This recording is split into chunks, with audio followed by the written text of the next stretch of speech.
Red label natural care आता फक्त 60 रुपयांमध्ये। देण्यात आलेली आहे 5000 माणसांसाठी आणि एका दिवसासाठी परवानगी दिलेली आहे, त्याच्याबद्दल काय तुमची प्रतिक्रिया? नाही, परवानगी आझाद मैदानावरती जर दिली असेल तर कायद्याचे सगळे नियम आम्ही नक्की पाळू, कायद्याच्या नियमाच्या बाहेर जाणार नाहीत।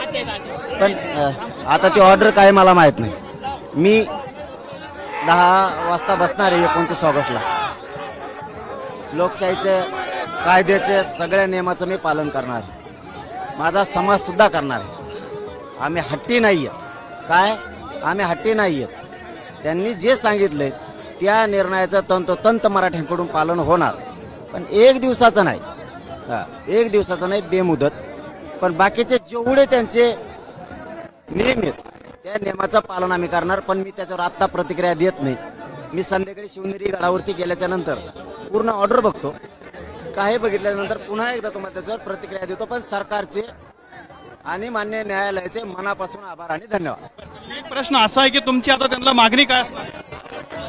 नाही, मी आणखीन ऑर्डर वाचलीच नाही, त्यामुळं जी गोष्ट घडली नाही माहीत नाही मला, त्याच्यावरती मी काय बोलावं।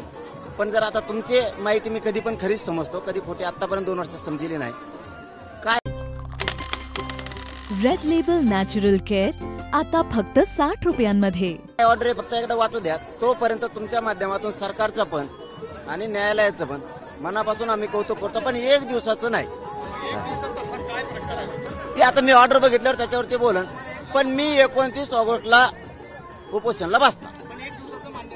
अरे एक दिवसात कसं उपोषण करायचं? पण ती ऑर्डर तर मला बघू द्या, आता करा लगेच। गुलाला त्या ट्रक भरतो, 3 लाख ट्रक आणायचे शब्द दिले आम्ही, नाही आणल्या तर नाव बदलून ठेवी। 3 लाख ट्रक भरून मुख्यमंत्र्याचा बंगलाच बुजवून टाकतो।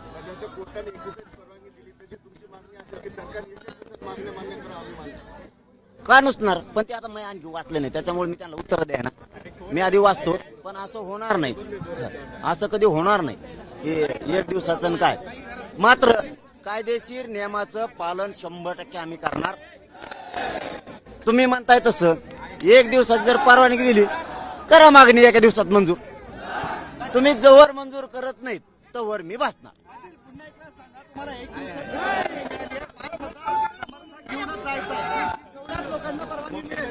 हे बघा, मी आता तेच सांगितलं की मी बघितलं नाही ऑर्डर काय आहे। पण जर त्यांनी आम्हाला परवानगी दिली, सरकारने पण आणि न्यायालयाने पण, आम्ही मनापासून त्यांचं स्वागत करतो, कौतुक करतो आणि आभारही मानतो। पण आम्हाला जर एका दिवसाची परवानगी दिली तर एका दिवसात मागण्याची अंमलबजावणी करा लगेच नसता। मी जोपर्यंत अंमलबजावणी होत नाही तोपर्यंत बसणार आहे।